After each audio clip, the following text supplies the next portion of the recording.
justice, temperance, wisdom, courage. Applying ancient philosophy to modern times, this is the Sunday Stoic.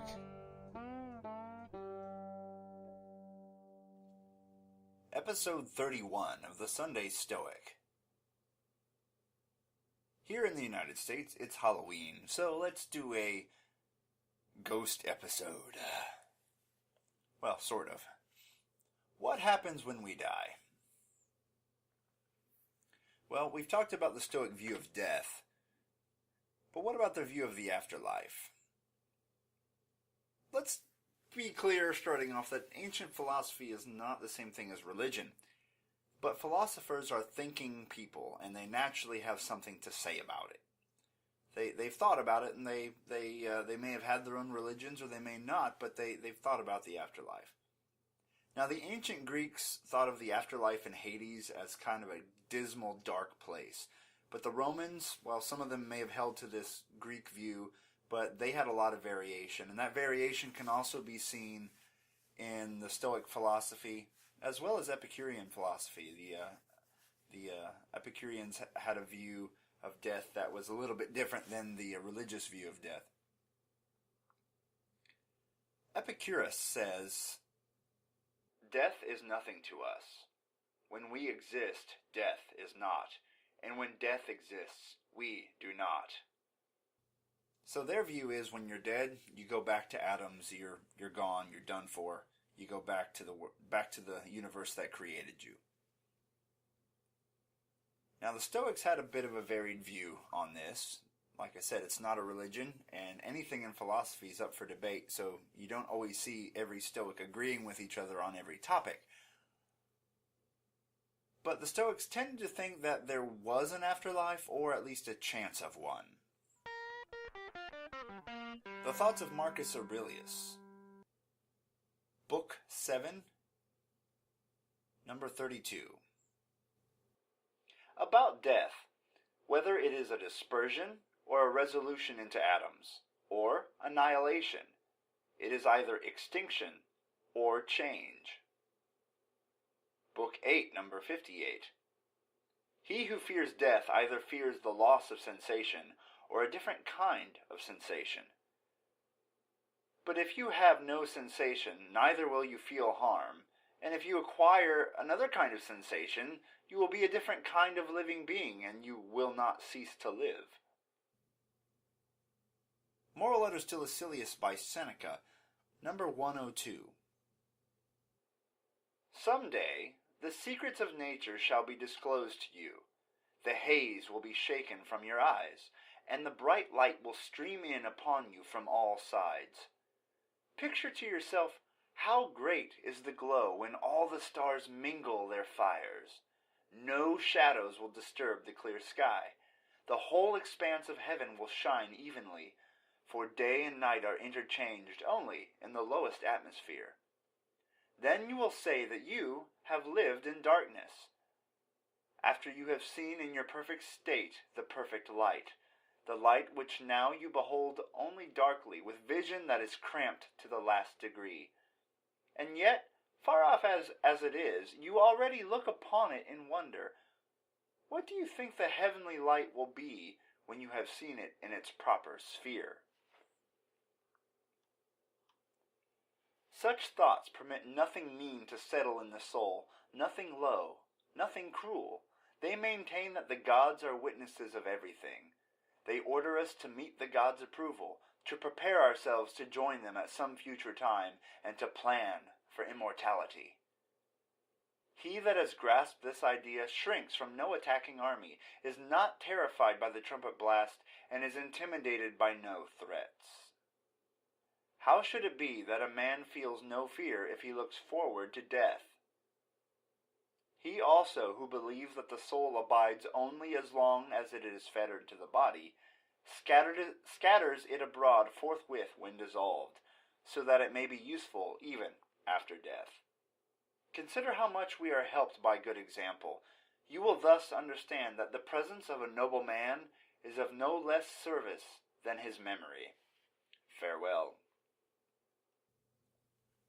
The Golden Sayings of Epictetus, number 130.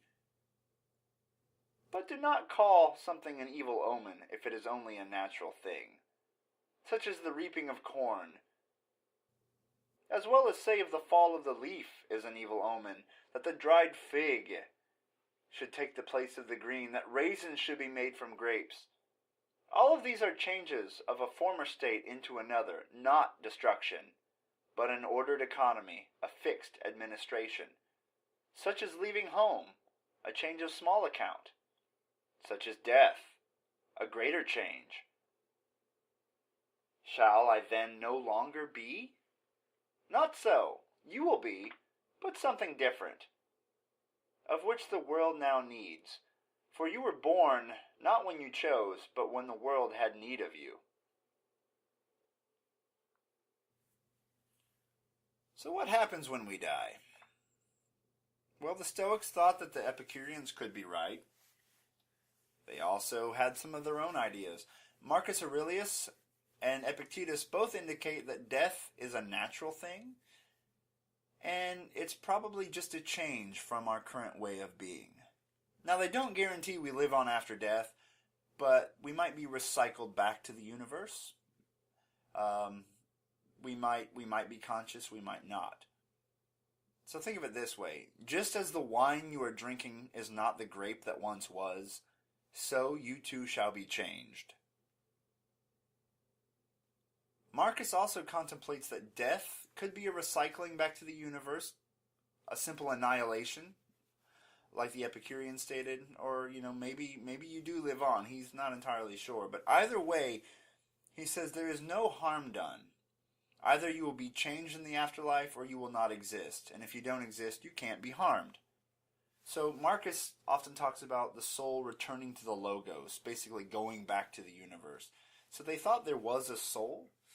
And you get this idea that either the soul goes back into the universe and maybe you just rejoin the universe, maybe it's some sort of reincarnation, maybe the soul lives on, maybe you just get recycled and this soul is reused by another organism. It's not really clear, but once again, Stoicism is not a religion. Seneca has kind of the more, what I would call Christian view, at least from my understanding growing up Catholic, of the afterlife. At least in this writing that we chose for this week, he says the soul may live on after death.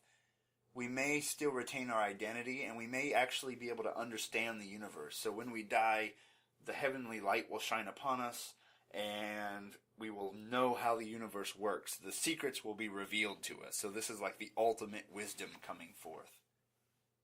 But he hedges his bet at the very end of this writing where he says, but even if the soul is just tied to the body and dies when we die, remember that your good example lives on to help others. So what I like about these readings is we see the Stoics did not take for granted that we live on after death, which, a lot of people do. But they acknowledge that what the soul is might just die, or it might be recycled into the universe. It might disappear. It might live on. But either way, we have to remember Stoicism is not a religion. It is a philosophy for the living. It's a way to live well now, before our death, a way to prepare ourselves for our death. And if death is the end, and we lived a good life, great, we lived a good life. If the soul exists and it lives on after death, we still lived a good life before the afterlife. So either way, Stoicism is about living now. And as we see, death is a natural thing. It is not to be feared. And whatever happens after death is a natural thing. And so, there is nothing to fear. So no matter what, live a good life now. And so when you are on your deathbed, you don't have regrets. And you don't have fear for the future. But until then, read a good ghost story. And for those of you who live in countries that celebrate Halloween, happy Halloween. For those of you who don't, read a good ghost story anyway, and have a great week. Carpe diem.